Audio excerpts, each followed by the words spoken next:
Be ready. 5 seconds. Start. Sir, yesterday I was making a point that so far as the present bill is concerned, it tries to make the nomination a simpler procedure than what was obtaining under the old Act. The only difference is this.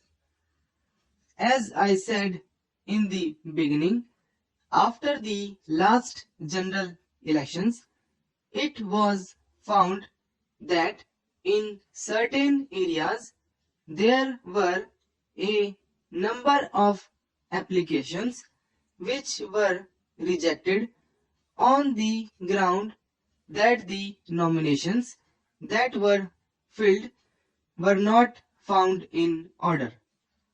Therefore, there was a feeling at one time that we might provide for some procedure by which that matter could be taken to some independent authority. That was the proposal made by the select committee which was appointed in respect of the former bill which was introduced in 2013 and ultimately withdrawn. However, when this matter was again considered by the select committee on the present bill, they thought that if at all the judicial authority was going to be interposed at this stage, then the object of having simultaneous elections was likely to be defeated. It might easily happen.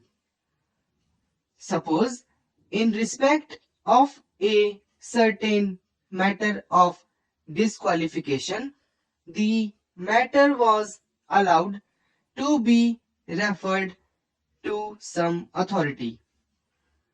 It would naturally be subject to the proceedings that might be taken under the powers vested in the High Court under the Constitution, or be subject to appeal to the Supreme Court. Therefore, the election program with respect to a general election would be set aside. Ultimately, it was thought that the best way to deal with the problem would be to try to obviate and eliminate as many chances of improper acceptance of applications as possible. Honorable members will find that the question of nomination for candidates is now made very simple, and there is practically no chance of any nomination paper being rejected, because it has been laid down in the Act itself that the returning officer shall correct if there is a mistake with respect to the number or some such technical mistake. As I said yesterday, we have removed the restriction as to the number to which one voter may subscribe. But the only thing that is now required, that there should be somebody to propose the name of certain other persons. There was also a proposal by some honorable members of this house that we might do away with that proposal also. Then the next question is with respect to his being disqualified on the ground that he was interested in government contracts or he was a convicted person and so many other things. In that connection, it was found that this was not a matter which could be summarily disposed of, and ultimately it has to be left, in spite of all that is said and done, to the election objection which may take place. But I am sure that a man who wants to stand as a candidate to the Legislative Assembly of a state or to the House of the People will naturally think twice before he applies. So, that is the scheme so far as nominations are concerned under this Act.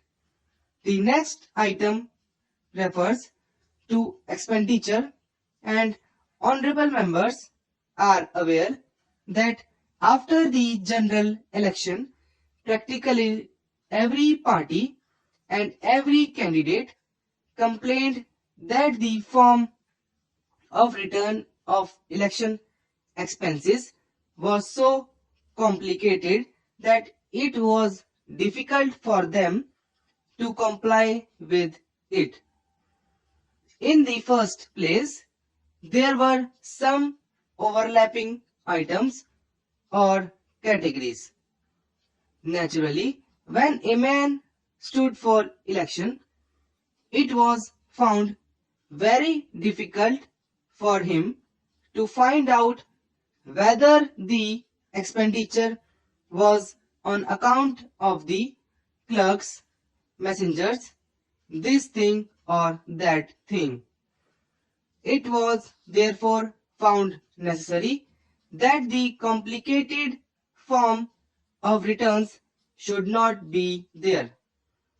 What is now required is that the man should only keep an account of what he is spending, and there should be some ceiling on the expenditure to be incurred, because if there is no liability to keep an account, naturally the question of fixing a ceiling would be meaningless. It is from that point of view that some provision has been made in this bill to the effect that he should keep an account and ultimately he should file a copy of the record. As the honorable members might be aware that in one of the cases it was thought that there was no fixed date from which the candidate should keep an account, and one tribunal went to the length of saying that the man should keep an account from the time when he offered himself as a prospective candidate. Now, that difficulty has been obviated by saying that the account shall be kept only from the date on which the constituency is asked to return candidates till the date of their election. Then, sir, another important item was with respect to the program of election. One thing that I would like to point out is that formerly the program was rather considered to be too long, and now it has been cut down.